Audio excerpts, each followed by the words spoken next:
Ça n'aurait pas dû être Colton. Ça aurait pu être n'importe qui à qui j'ai dit « Hey, tu veux aller en prison ?» N'importe qui aurait pu venir chez moi, ça aurait pu leur arriver. Quoi? Qu'est-ce que tu veux dire pourquoi? Parce que les gens sont méchants. Non mais écoute-moi. Écoute-moi.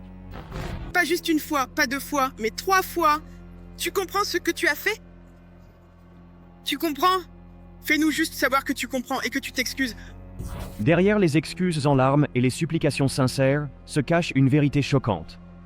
Certaines femmes commettent des crimes impensables. Des actes de violence impitoyables d'Aileen Alderey aux trahisons mortelles d'Elsa Segura, ces affaires révèlent le côté le plus sombre de la nature humaine. Ces tueuses les plus mortelles réagissent de manière dramatique aux sentences qui scellent leur destin. Commençons. Votre honneur, l'accusée. Elle aurait vraiment pu être une héroïne. Elle aurait pu être une héroïne. Elle aurait pu. Le 31 décembre 2019. Une jeune agente immobilière prometteuse nommée Monique Bogg a quitté son domicile pour rencontrer un client potentiel. Elle était travailleuse, attentionnée, et une mère aimante de 2 petites filles. Cependant, ce qui a commencé comme un rendez-vous ordinaire s'est rapidement transformé en une épreuve horrifiante qui allait dévaster sa famille. Monique avait été contactée plusieurs fois par une femme nommée Elsa Segura, qui prétendait être intéressée par l'achat d'une maison. Ce que Monique ne savait pas, c'est qu'Elsa préparait un piège mortel. Lorsque Monique est arrivée à la propriété vacante, 2 hommes, Cedric Berry et Barry Davis, l'ont kidnappée. Ils l'ont attachée avec du ruban adhésif et l'ont forcée à monter dans un camion en mouvement. Le cauchemar ne s'est pas arrêté là. Les kidnappeurs ont conduit jusqu'à la maison de Monique à Minneapolis. En utilisant ses clés, l'un d'eux est entré par effraction et a tiré plusieurs fois sur le petit ami de Monique devant leurs 2 petites filles, âgées de 3 et 1 an. Malgré ses blessures graves, il a survécu et a réussi à appeler à l'aide. Mais Monique était toujours en danger. Et de retour en 2019, eh bien, elle ne s'est jamais présentée à cette maison. 2 amis de son petit ami l'ont fait, Cedric Berry et Barry Davis. Les documents judiciaires disent qu'ils l'ont mise dans un U-Haul. Environ 1 heure plus tard, Monique a été emmenée dans une ruelle à Minneapolis. Là, elle a été tirée 3 fois et laissée seule dans le charbon. La nouvelle de sa mort a dévasté sa famille et ses amis. C'était une mère aimée et une étoile montante de l'immobilier. Le crime était cruel, insensé et déchirant. L'enquête a rapidement révélé la vérité. Elsa Segura avait attiré Monique dans le piège en utilisant un téléphone jetable, qui avait été acheté par son co-accusé Cedric Berry. La police a inculpé 5 personnes, y compris Elsa. Cedric Berry et Barry Davis ont été reconnus coupables et condamnés à la réclusion à perpétuité sans possibilité de libération conditionnelle. Une autre complice, Chante Berry, a reçu une probation pour les avoir aidés. L'affaire d'Elsa Segura a été portée devant le tribunal, mais en 2022, sa condamnation a été annulée par la Cour suprême du Minnesota, ce qui a conduit à un nouveau procès. Plutôt que de faire face à un autre procès, Elsa a choisi de plaider coupable. Ce jour-là, Elsa a été condamnée à 20 ans de prison pour son rôle dans le crime. Le juge a accepté une peine plus sévère en raison de la cruauté du meurtre et de l'implication de plusieurs personnes. Cependant, Elsa n'a montré aucun remords pour son acte. Cette fois, demandant au juge Peter Cahill d'envoyer Elsa Segura en prison pour le reste de sa vie, sans possibilité de libération conditionnelle. C'était Segura qui a passé les appels pour attirer Bao, un agent immobilier local. Cette affaire est un rappel douloureux de la façon dont la cupidité et la trahison peuvent mener à la tragédie. La famille de Monique ne la reverra jamais, mais sa mémoire vit dans le cœur de ses proches et de ses 2 filles. La peine d'Elsa Segura la rend responsable, mais rien ne peut effacer la douleur que ressent la famille de Monique. C'est triste qu'elle ait perdu la vie à cause des décisions d'une autre personne. À travers tout cela, la communauté se tient aux côtés de la famille Ba, espérant qu'ils trouveront un peu de paix et de justice après leur perte inimaginable. L'histoire d'Elsa montre comment quelqu'un en qui elle avait confiance l'a conduite dans un piège mortel. Mais comme le montre le cas suivant, certains crimes vont au-delà de l'imprudence pour entrer dans le domaine de la violence calculée. Le 12 août 2016, un crime déchirant a secoué la petite communauté d'Afton, dans le Tennessee. Le corps de Jessie Nicole Morrison, âgée de 21 ans, a été découvert sur le bord de la route. Elle avait été attaquée brutalement, et la cause de sa mort a été déterminée comme étant un traumatisme crânien. La tragédie était d'autant plus grande que Jessie était enceinte de 4 mois à l'époque. L'enquête a commencé lorsque Gary Ellie, qui était le fiancé de Jessie à l'époque, vivait avec elle et ses 2 fils au Cross Anchor Trailer Park. Le jour du meurtre, le 12 août 2016, il était au travail de 6h30 jusqu'à 19h10, fournissant un alibi concret. De plus, il a vu Jessie pendant sa pause déjeuner quand elle a déposé leur voiture commune et est parti avec Vonda Smith et ses 2 fils dans la Sunfire blanche de Vonda. Ellie était présumé être le père de l'enfant à naître de Jessie. Cette quête de réponse a conduit les enquêteurs sur un chemin que personne n'attendait. Alors qu'ils rassemblèrent les preuves, un nom se distinguait. Vonda Starr Smith, une grand-mère du comté de Greene. La nouvelle s'est répandue rapidement, laissant la communauté sous le choc. Comment quelqu'un connu pour prendre soin des autres peut-il être accusé d'un crime aussi horrible? Des murmures d'incrédulité ont envahi la ville. Les voisins avaient du mal à accepter que quelqu'un en qui ils avaient confiance puisse être derrière un acte aussi brutal. Pourtant, les preuves pointaient directement vers Vonda. Cependant, Vonda a refusé d'accepter la culpabilité. Elle a insisté sur son innocence, affirmant que la vérité avait été déformée contre elle. La salle d'audience est devenue un champ de bataille, un endroit où le chagrin, la colère et la détermination se heurtaient. D'un côté se tenaient les procureurs, se battant pour la justice pour Jessie et son enfant à naître. D'un autre côté, Vonda et son équipe de défense sont déterminés à prouver son innocence. Les forces de l'ordre ont travaillé jour et nuit pour découvrir la vérité. Indice par indice, leur enquête a conduit à une personne, Vonda Starr Smith. La découverte choquante a laissé tout le monde dans l'incrédulité. Vonda, une grand-mère du comté de Greene, a été accusée du meurtre de Jessie Nicole Morrison et de son enfant à naître. Alors que le procès commençait, la salle d'audience était remplie de tension. La famille de Jessie était assise avec le cœur lourd, espérant la justice. Cependant, Vonda souriait et serrait son fils dans ses bras. A rendu un avis confirmant les jugements du tribunal de première instance contre Smith.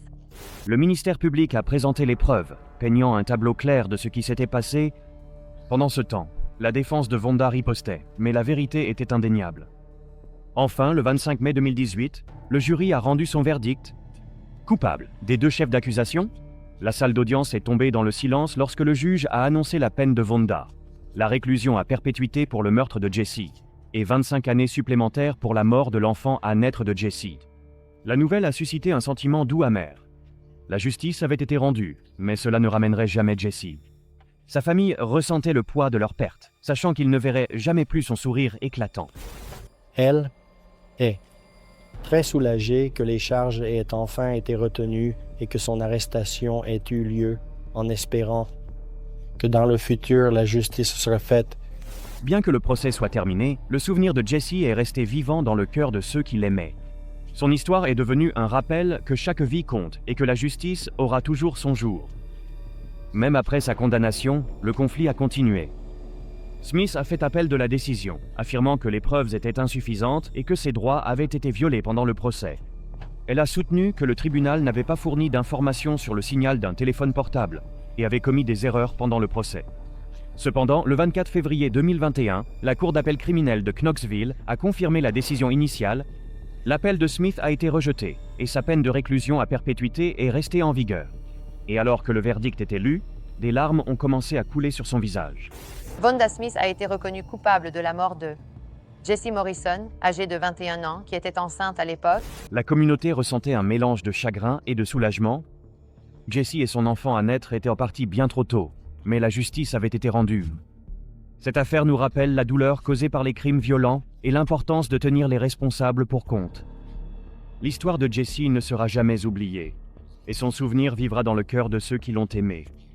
Ses enfants étaient en vie. Et elle a perdu la vie pour ses enfants. La justice a été rendue pour Jessie et son enfant à naître. Et dans notre prochaine affaire, un autre acte de tromperie a conduit à un enlèvement et un meurtre horrifiant qui ont secoué toute une nation. C'est une maison, c'est le porche, c'est l'allée. Il y a un arbre. C'est l'allée, d'accord. La rue 1, l'allée fait à peu près cette largeur. Maison ici arrière. Quoi ? Donc c'est l'avant, juste ici, cette maison. Lors d'une nuit d'été en 2016, un joueur de baseball universitaire de 18 ans, Colton Thomas Shearer, passait ses vacances chez lui à Middleburg, en Floride. Il avait un avenir prometteur devant lui, mais tout a changé lorsqu'un vol a tourné au drame, mettant fin à sa vie en un instant de violence. Colton avait été attiré dans une maison sur le County Road 16A par quelqu'un qu'il pensait être un ami, Alexandra Grace Schreffler. À son insu, elle avait été approchée par 3 hommes, Jordan Coleman, Torrin Johnson et Ozell McNabb Jr., qui cherchaient quelqu'un à voler. Schreffler a choisi Colton parmi ses amis sur Facebook. Alors que la police cherchait des réponses, la vérité déchirante a été révélée. Colton avait été trahi par quelqu'un en qui il avait confiance. Ce qui a commencé comme une rencontre entre amis s'est rapidement transformé en un cauchemar. La nuit du vol, le chaos a éclaté à l'intérieur de la maison. Des coups de feu ont résonné dans l'air et Colton a été grièvement blessé. Son ami David Cody Leveau a également été blessé mais a réussi à s'échapper avec un autre ami, Tyler Beshears. Désespérément, ils se sont précipités vers une station-service voisine pour demander de l'aide, mais c'était trop tard. La vie de Colton s'était déjà éteinte. Alors que les enquêteurs creusaient plus profondément, ils ont découvert d'autres crimes liés aux suspects. Coleman, Johnson et McNabb avaient également cambriolé la voiture de patrouille d'un adjoint du shérif, volé des armes qui causeraient encore plus de dégâts. Mais la loi les a rattrapés. Les 4 ont été arrêtés et leurs plans de cupidité et de violence ont pris fin. La perte de Colton a été dévastatrice, mais la justice a été rendue pour sa famille. Sa mère a déclaré au tribunal « Je vous tiens pour le plus responsable de la mort de Colton. S'il n'avait pas été pour vos actions insensées, de l'attirer là cette nuit-là, J'espère que vous n'avez pas manqué cette histoire, sauf des étapes spirituelles. J'espère que ce ne sont pas vos actions insensées qui l'ont attiré là cette nuit-là. son histoire reste un rappel de combien la vie est précieuse et fragile. La justice est venue lentement, mais sûrement. Scheffler, initialement accusée de meurtre et de vol à main armée, a conclu un accord. Elle a plaidé coupable de vol à main armée et a accepté de témoigner contre les autres. Elle a reçu 15 ans de prison. Coleman, Johnson et McNabb ont fait face à des peines plus sévères, avec des sentences allant de 25 à 30 ans de prison. Cependant, elle n'a montré aucun remords. Scheffler a plaidé coupable de l'accusation moindre de vol à main armée et a accepté de témoigner contre ses co-accusés. Colton Shearer avait des rêves, du talent et une vie devant lui, mais un acte insensé de cupidité a tout emporté. Sa famille et ses amis ont été laissés à pleurer sa perte, sachant que son avenir prometteur avait été volé, tout comme la justice a été rendue. Mais aucune peine ne pourrait apporter la paix à la famille de Colton. Son histoire est un rappel déchirant que la trahison peut venir des endroits les plus inattendus. Le prochain cas montre comment un accident de voiture impitoyable prend une vie innocente. Il était incroyable, intelligent, brillant, serviable. Il était incroyable. Le 31 octobre 2018, à Las Vegas, Nevada, la vie d'une famille a changé à jamais. Un accident de voiture à grande vitesse sous l'influence de l'alcool a mis fin à la vie de Levi Eshnik, âgé de 8 ans, et a laissé ses parents avec de graves blessures. La conductrice responsable de l'accident était Eileen Alderet, âgée de 25 ans. Cette affaire déchirante a secoué la communauté et est devenue un rappel des conséquences mortelles de la conduite sous l'influence. Eileen Alderet roulait à 165 km/h lorsqu'elle a percuté la voiture de la famille Eshnik à un carrefour. Les enquêteurs ont déterminé qu'elle était sous l'influence de l'alcool et de drogue au moment de l'accident. Les images de la caméra de tableau de bord et de la vidéosurveillance des commerces voisins ont capturé le moment dévastateur, montrant comment l'impact a fait tourner le véhicule de la famille hors de contrôle avant de s'arrêter violemment. Les secouristes sont arrivés sur les lieux en quelques minutes, mais les dégâts étaient déjà faits. Levi a été déclaré mort à l'hôpital, tandis que ses parents, Jose et Bridget, ont subi des blessures mettant leur vie en danger. L'impact a été dévastateur. Le frère de Levi, Joey, a partagé à quel point la perte l'a profondément affecté en disant « Chaque fois que j'y pense, je ne peux tout simplement pas me contrôler. Ce qu'elle a fait n'était pas juste. » La famille Eshnik et leurs proches portaient des t-shirts avec les mots « Justice pour Levi »,« Par amour pour Levi », alors qu'ils se tenaient ensemble dans la salle d'audience en quête de justice. Lors de la condamnation, la famille de Levi a partagé sa douleur et son chagrin. Sa mère, Bridget, a parlé de sa perte inimaginable. Elle se souvenait de s'être réveillée de ses blessures, croyant que ses fils étaient en sécurité à l'école, pour apprendre seulement que Levi était parti. Elle a dit « Mon fils avait 8 ans et ne vieillira jamais un jour de plus. » Son père, Jose, a exprimé sa tristesse en disant « Elle a volé mon petit garçon que je ne reverrai jamais. Sa famille peut toujours lui rendre visite. Mon petit garçon avait 8 ans. Malheureusement, c'était mon véhicule qu'elle n'a pas vu. Elle a volé mon petit garçon, j'ai bu et je suis encore triste. » Alderet a pleuré pendant l'audience, s'excusant auprès de la famille. Elle a dit « Je suis tellement désolée pour la famille que j'ai blessé. Je souhaite pouvoir revenir à ce jour horrible et tout changer. » Ses avocats de la défense ont partagé qu'elle avait eu une vie difficile, souffrant de troubles mentaux et de traumatismes. Mais le procureur a soutenu que ses actions nécessitaient tout de même des comptes. Le juge a condamné Eileen Alderette à 26 à 65 ans de prison, la peine maximale pour un meurtre au 2e degré et 2 chefs d'accusation de conduite en état d'ivresse ayant causé des blessures corporelles importantes. Elle a également été condamnée à verser à la famille 467 000 $ en restitution. Au moment de la condamnation, elle craque dans le tribunal après avoir entendu sa peine. Levy a été tué après que Eileen Alderette a conduit avec 4 fois la limite légale de marijuana dans son système et a percuté la voiture des Echenique. Chez soi, le grand frère de Levy, Joey, a dit que lui donner la peine maximale était le meilleur cadeau d'anniversaire que mon frère pouvait recevoir. Levy aurait eu 9 ans juste quelques jours après la sentence. Alors, ce qu'elle a fait n'était pas du tout juste? Cette affaire nous rappelle à quel point une décision imprudente peut causer une douleur irréversible. La famille de Levy portera toujours le chagrin d'avoir perdu leur fils et frère bien-aimé. Bien que la peine ne puisse pas ramener Levy, sa famille a trouvé un certain apaisement en sachant que la justice a été rendue. Cette tragédie est un puissant rappel de ne jamais conduire sous l'influence et de toujours prendre en compte la sécurité des autres. Les parents de Levy disent que l'afflux de soutien de la communauté est un témoignage du genre d'enfant que Levy était. La perte de Levy est un rappel frappant de la façon dont une action irréfléchie peut détruire des vies. Cependant, dans le cas suivant, la victime a survécu à l'attaque, mais les cicatrices physiques et émotionnelles ne guériront jamais complètement. As-tu déjà dit à Chet au sujet de Jessica? Oui. Ma sœur était sur moi, ça pourrait être ma bouche où elle m'a tué. Le 6 octobre 2013, un acte de violence choquant a brisé une famille à Milanimaka lorsque Jesse Heinbow et son petit ami Michael Ayala ont trahi quelqu'un qu'ils auraient dû protéger, la sœur de Jessica, Casey, Ann Jones.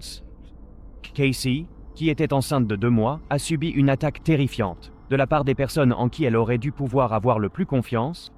La trahison brutale de sa sœur et d'Ayala a transformé ce qui aurait dû être un lien d'amour et de protection en une épreuve horrifique qui laisserait des cicatrices durables. Ce jour-là, Jessica et Michael ont étranglé et poignardé Casey, lui laissant de graves blessures.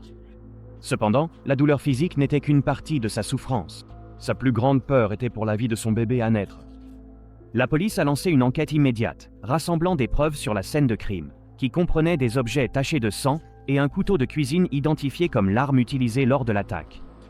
Les enquêteurs ont également obtenu des images de surveillance d'une caméra de sécurité d'un voisin, qui a capturé Michael Ayala arrivant et quittant les lieux. Lors des interrogatoires de la police, Casey a donné un récit déchirant de l'attaque, décrivant comment Jessica et Michael n'ont montré aucune pitié.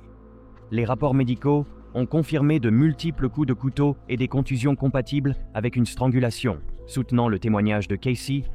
Les autorités ont inculpé Jessica Heinbow et Michael Ayala de tentative de meurtre, invoquant une intention claire de tuer. Les procureurs ont soutenu que la brutalité de l'attaque, associée à l'état vulnérable de Casey en raison de sa grossesse, prouvait la préméditation. L'affaire a été portée devant le tribunal et Jessica n'a pas nié ce qu'elle avait fait. Elle rit au moment du procès. Son avocate commise d'office, Darcia Forrester, a partagé que Jessica avait pleinement accepté sa culpabilité et la punition qui l'attendait. Elle savait qu'il n'y aurait pas d'échappatoire aux conséquences de ses actes. Mais pour Casey, les blessures étaient plus profondes que ce que quiconque pouvait voir. L'attaque a volé sa paix et son bonheur pendant une période qui aurait dû être remplie de joie et d'excitation. Rêvant de l'avenir de son bébé. Quoi qu'il se soit passé au tribunal, la vie de Casey ne serait plus jamais la même. Lors de la sentence, une lettre puissante de Casey Ann Jones a été lue à haute voix au tribunal. Dans ses mots sincères, elle a partagé comment l'attaque a changé sa vie à jamais. Cela ne lui a pas seulement laissé des cicatrices physiques, cela lui a volé sa paix, sa confiance et la joie qu'elle avait ressentie à l'idée de devenir mère. Casey a écrit sur le fait que, au lieu de célébrer sa grossesse, elle passait ses journées dans la peur. Elle ne se sentait plus en sécurité chez elle. Des choses simples comme verrouiller les portes ou s'assurer que chaque couteau était à sa place sont devenues une partie de sa routine quotidienne alors qu'elle essayait de se protéger elle-même et son enfant à naître. À travers sa lettre, Casey a clairement fait comprendre que les dégâts allaient au-delà de ses blessures. C'était quelque chose qu'elle portait dans son cœur chaque jour. Elle voulait que le tribunal sache que les actions de Jessica et Michael lui avaient pris bien plus que ce que quiconque pouvait voir. Était en train d'être attaquée par quelqu'un que j'aimais et en qui j'avais confiance. Elle a écrit que sa fille était celle qui souffrait le plus, grandissant dans l'ombre d'un crime inimaginable. Elle ne rencontrerait jamais les personnes qui avaient causé tant de douleur, mais leurs actions avaient changé sa vie à jamais. Casey a supplié le tribunal de s'assurer que Jessica et Michael n'auraient jamais la chance de nuire à quelqu'un d'autre. Mardi, Jessica Heinboug a été condamnée à la réclusion à perpétuité avec possibilité de libération conditionnelle. Cependant, elle n'avait aucune honte pour son acte. La condamnation de Michael Ayala suivrait plus tard. Pour Casey, la justice avait été rendue, mais les cicatrices de cette nuit ne s'effaceraient jamais complètement. Les histoires tragiques de ces affaires nous rappellent la douleur irréversible causée par la trahison, la violence et des décisions imprudentes. Leurs moments dans la salle d'audience révèlent les profondes cicatrices laissées derrière et mettent en lumière les conséquences de crimes inimaginables. Dans notre prochaine vidéo à l'écran, nous vous plongerons plus profondément dans d'autres histoires choquantes et les sentences qui ont laissé le monde sans voix